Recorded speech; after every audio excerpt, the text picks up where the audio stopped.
dit que le territoire, c'est l'espace de la coordination pour lutter contre les discriminations, ça suppose de changer d'échelle. Et surtout de changer, de déplacer le regard, puisque là, du coup, ce qui va être en jeu, ce sont comment est-ce qu'on va pouvoir desserrer les freins, lever les obstacles qui barrent l'accès des habitants des quartiers populaires ou des quartiers de minorité à un certain nombre de ressources de la vie. Ressources éducatives, de formation, de santé, de culture, logement, etc. Et du coup, vous voyez que si on conçoit l'articulation entre territoire et lutte contre les discriminations de cette façon-là, on peut, là pour le coup, faire se conjoindre les deux objectifs qui sont à la fois ceux de la non-discrimination et ceux de la déségrégation.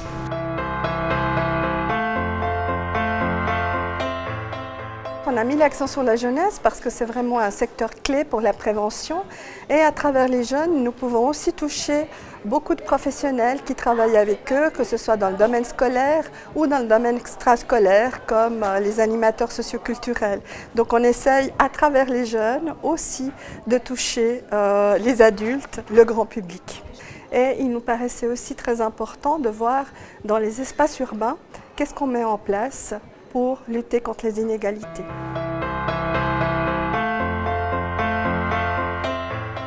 Les jeunes lausannois, ils viennent, enfin c'est un quart de la population et ils viennent d'un petit peu partout. C'est la même représentation que vous voulez pour la population en général. Donc nous avons 161 nationalités à Lausanne et ces 161 nationalités se retrouvent aussi évidemment parmi les jeunes. Le racisme, d'abord c'est quelque chose de très complexe parce que moi je ne connais pas de racistes qui se disent racistes.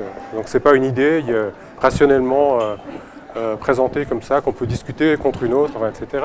C'est une attitude, c'est une posture, c'est un réflexe, souvent un peu caché, souvent qui apparaît parfois subrepticement et dont on voit bien les effets dans l'espace public lorsqu'il s'agit d'affronter des crises politiques, des crises sociales, des crises humanitaires. Je vais parler de quelques outils qui seront notamment des documents d'histoire, avec l'idée que quand on travaille sur des faits du passé, puis qu'on se rend compte que d'une certaine manière ils ressemblent à des choses qui pourraient arriver aujourd'hui, même si c'est jamais le même film qui repasse, même si l'histoire ne se répète jamais de la même manière.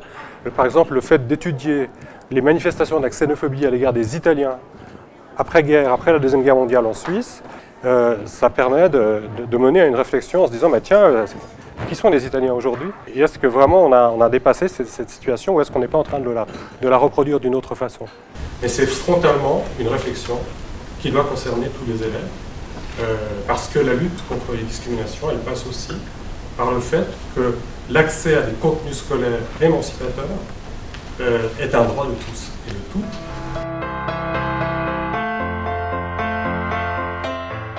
Ce qui est le facteur le plus fort en termes d'inégalité dans l'école, ce sont les classes sociales. Si on vient de classes sociales défavorisées ou à faible revenu, alors on a un parcours plus compliqué.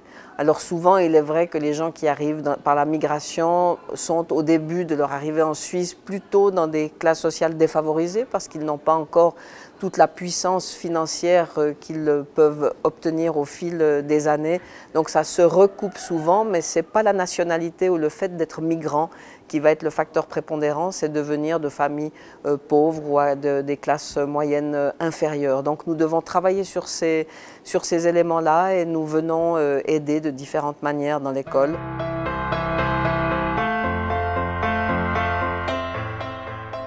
Bien sûr, la lutte contre le racisme est abordée, mais c'est dans un contexte plus large de bien vivre ensemble avec les autres. Et c'est une des missions de l'école, c'est de faire en sorte que les enfants, que les élèves arrivent à se développer peu à peu comme les adultes de demain, en essayant de les rendre plus ouverts, plus tolérants, plus ouverts aux autres. et puis aussi la lutte contre les discriminations pour des raisons liées au genre, filles-garçons, et liées également à l'orientation sexuelle. Donc de lutter sur de nombreux axes, et bien sûr que la lutte contre le racisme, toutes ces formes de discrimination sont au cœur de la vie de l'école. Je dirais l'exemple emblématique de cette exclusion à travers l'histoire jusqu'à maintenant, c'est la femme. Ça peut être aussi l'étranger ou le métèque à l'époque, ça peut être aussi l'esclave. On dit qu'il n'en existe plus, je pense que les formes ont changé, mais ils existent encore.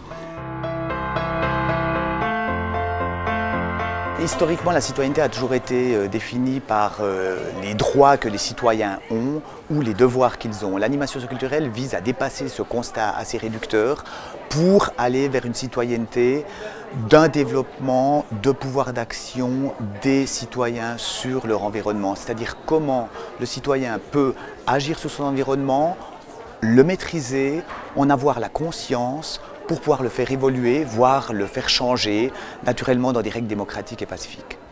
Ça veut dire que les gens se connaissent, se saluent, ne sont peut-être pas d'accord sur leurs opinions, leurs envies, mais en même temps ils se connaissent et ils se reconnaissent.